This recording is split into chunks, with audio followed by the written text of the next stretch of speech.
போய்க்கிருக்கோம்னா பரமக்குடியிலே முதல் முறையாக மஞ்சு விரட்டு வடமாடு மஞ்சு விரட்டு நடந்துருக்கு. அதை பார்க்க தான் வந்திருக்கோம். இது பரமக்குடியில எந்த பிளேஸ்ல நடக்குதுன்னா அதாவது பரமக்குடி திருவரங்கம் போற ரோட்ல வேந்தோனி இல்லாட்டி குமரக்குடி பக்கத்துல நடந்துருக்கு. ஞாயிற்றுக்கிழமை நடந்துருக்கு. இதான் ஃபர்ஸ்ட் பரமக்குடி தான் ஃபர்ஸ்ட் டைம் நடக்குது மஞ்சு விரட்டு. என் லைஃப்ல இப்பதான் முதல் முறையா மஞ்சு விரட்டு நான் பார்க்க போய்க்கிறேன். என்னோட சேர்ந்து நீங்களும் பாருங்க கைஸ். இதுதான் பரமக்குடியில முதல் முறையாக நடத்தப்படுற மஞ்சு விரட்டு, வடமாடு மஞ்சு விரட்டு. நான் வந்து ஷார்ட்ஸ்ல என்ன சொல்லிவிட்டேன்னா ராமநாதபுரம் மாவட்டத்திலே பரமக்குடியில தான் ஃபர்ஸ்ட் டைம் மஞ்சு விரட்டு நடத்துறான்னு சொல்லிவிட்டேன். ஆக்சுவலா ராமநாதபுரம் டிஸ்ட்ரிக்ட்ல ராமநாடு சைடு, அப்புறம் கொடிக்குளம், புனவாசல், முதலத்தூர் சைடுல அடிக்கடி வடமாடு மஞ்சு விரட்டு நடக்குமா. ஸோ இது தெரியாம நான் ராமநாதபுரம் மாவட்டத்திலேயே பரமக்குடியில தான் ஃபர்ஸ்ட் நடத்துறான்னு சொல்லிட்டேன். அதுக்காக எல்லாரும் மன்னிச்சிருங்க. ஓகே, இந்த மஞ்சு விரட்டு எந்த இடத்துல நடந்துச்சுன்னா பரமக்குடி டு திருவரங்கம் போற ரோட்ல வேந்தோனி இல்லாட்டி குமரக்குடி ரெண்டுக்கு நடுவில் நடந்துச்சு. 4வே இருக்குல்ல, அந்த 4வே தாண்டோன்னு ஒரு பிளேஸ்ல நடந்துச்சு. இதை நடத்தினது வந்து ஒற்றை சிறைகள் அரைக்கட்டில தான் நடத்தினாங்க. இதை போட்டி வந்து காலைல 10 மணி டு சாயங்காலம் 5 மணி வரை சொல்லியிருந்தாங்க. ஆனா ஆரம்பிச்சது என்னமோ 11:30க்கு மேலதான். ஓகே, இப்போ வந்து இந்த வடமாடு மஞ்சு விரட்டுனா என்னன்னு சொல்லிடுறேன். இது ஜல்லிக்கட்டு மாதிரி இருக்காது. ஜல்லிக்கட்டுல இருந்து டோட்டலா டிஃபரெண்டா இருக்கும். இந்த வடமாடு மஞ்சு விரட்டுக்கான கலை எப்படி இருக்கும்னா ஒரு வட்ட வடிவமா தான் இருக்கும். அந்த வட்டத்தோட மையப்புள்ளியில இருந்து ஒரு கயிறு போயிருக்கும். அந்த கயிறோட மறுமுனையில இருந்து காலையை கட்டியிருப்பாங்க. ஸோ அந்த காலை வந்து இந்த வட்டத்துக்குள்ளேயே தான் சுற்றி இருக்கும். ஒவ்வொரு காலையாக தான் இறங்கும். ஒரு காலைக்கு 20 நிமிடம்.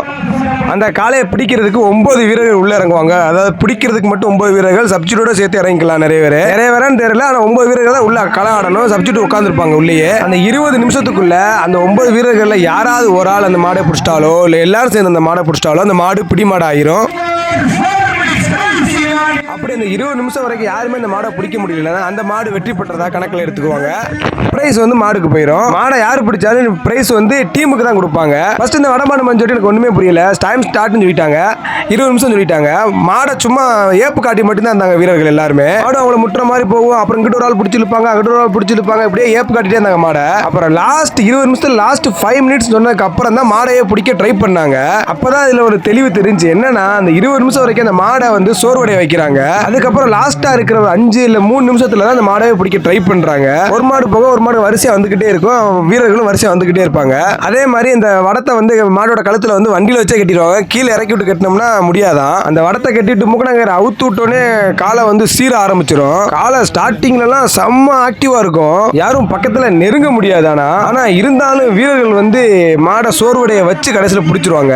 ஸோ நல்லா இருந்துச்சு. இதான் எனக்கு ஃபர்ஸ்ட் டைம் எக்ஸ்பீரியன்ஸ் வடமாடு மஞ்சு விரட்டு பார்த்தது. ஸோ நான் ஒரு ஃபுல் வீடியோ எடுத்து முக்கியமான ஹைலைட்டை மட்டும் வீடியோவா மேக் பண்ணி போட்டிருக்கேன். நீங்க பரமக்குடியில இருந்துட்டு யாரும் வடமாடு மஞ்சு விரட்டு பார்க்காம இருந்தீங்கன்னா இந்த வீடியோ ஷேர் பண்ணிவிடுங்க. நீங்களும் இந்த வீடியோ பாருங்க. அப்புறம் மறக்காம இந்த வீடியோவை லைக்கை போட்டுட்டு பாருங்க. இந்த வீடியோக்கு எல்லாமே ஒரிஜினல் சவுண்ட் குவாலிட்டி தான் கொடுத்துருக்கேன். ஏன்னா ஒரு நியூ எக்ஸ்பீரியன்ஸா இருக்கு உங்களுக்கு. அதனால ஒரிஜினல் சவுண்டே கொடுத்துட்டேன். அப்புறம் முக்கியமா சொல்லியானோ அந்த கமெண்ட்ரி பண்ணவங்க 2 பேரும் பயங்கரமா கமெண்ட்ரி பண்ணாங்க. உண்மையா அவங்கள பாராட்டி ஆனோம். சரி, ஓகே, வீடியோ பாருங்க கைஸ். மறக்காம லைக்கை போட்டு பாருங்க.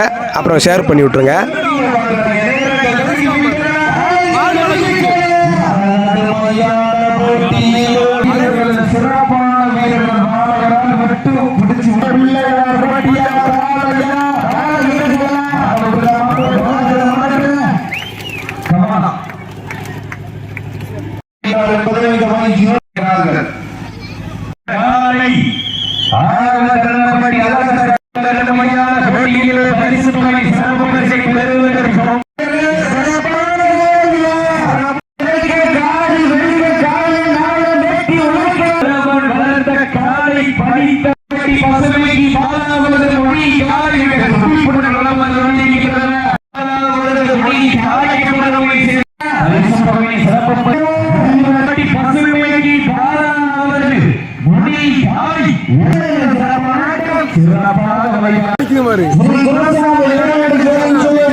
அடியுங்க. தாரிக் அஜீஸ் அவர்களுக்கு முன்னாடி ஊற்றி போட சொல்லுங்க. சீட்டி அடியுங்க. மேட்டுப்பட்டி பால்மாண்டி உள்ள வந்துருங்க. உள்ள வந்துருக்கேன். மேட்டுப்பட்டி பால்மாண்டி உள்ள வந்துருங்க. தூவல் எம்மா சபரிய வரது ஜகாலே அரட்டாவட்டி இளமனாகி முடி அரட்டாவட்டி இளமனாகி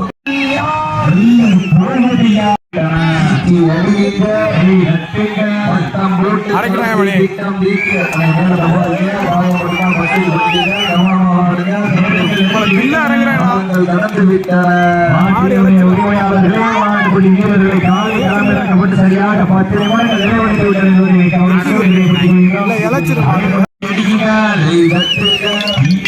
காலை முடிச்சாக படுத்துங்க. ராமநாதன்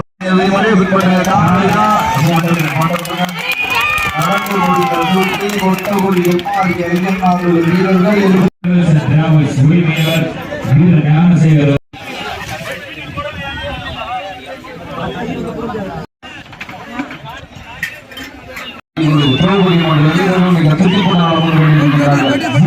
சிலம்பு அன்பு தம்பிகள் இந்த அணியிலே விளையாடக்கூடிய நம்பர் 7 உங்கள் ஊர் மாப்பிள்ள அருமைக்குரிய அன்பு சகோதரர் டாக்டர் கார்த்திகன் அவர்கள் நடந்து முடிந்த சென்ற ஆண்டிற்கு முன்பு நடந்து முடிந்த அலங்காநல்லூர் மாடமேடு அவனியாபுரம் ஜல்லிக்கட்டில் எண்ணற்ற காளைகளை அடக்கி முதல் பரிசான காரை தட்டி சென்ற வீரர் அண்ணன் டாங்கை கார்த்திக் நம்பர் 7 என்பதை மிக மகிழ்ச்சியோடு தெரியப்படுத்திக் கொள்கின்றோம். கார்த்திக் ராஜா சொல்லப்படுகிறார். தன் சமயத்திலே ஆளுகளத்தை அலங்கரித்துக் கொண்டிருக்கிற காலை ராமன்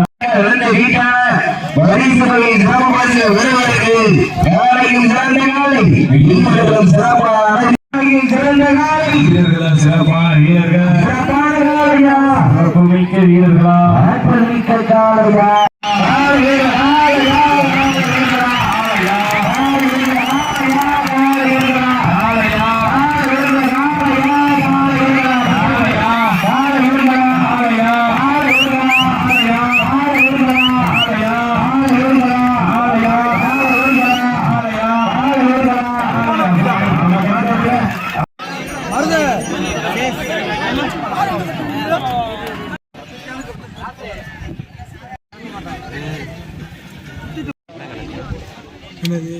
ஜெயிச்சா காசு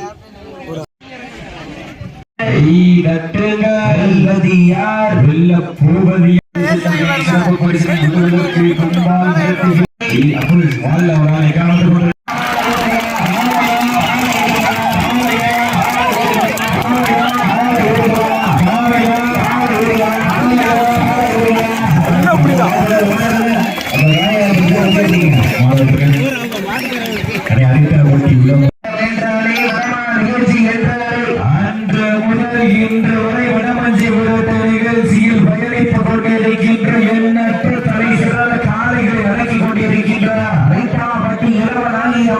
கடுமையாக போராடுகின்றனர். இந்த கடுமையான போட்டியிலே பரிசு தொகை சிறப்பு பரிசனை பெறுவதற்கு ரேஞ்சர் காலைக்கு பெருமை சேர்த்திடவா இல்லை அரைட்டாபதி இளவனாய் அவர்கள் வீரர்களுக்கு பெருமை சேர்த்து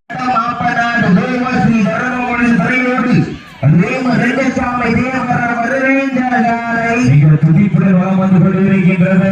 அந்த காலையினை படிக்கும் வகையில் தீவிரமாக வளம் வந்து கொண்டிருக்கின்ற வீரர்கள் மாவட்டத்திற்கு சிறமெல்லாம் வேறு எடுத்துக்கொண்டிருக்க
எரிய பரவாயில்லையா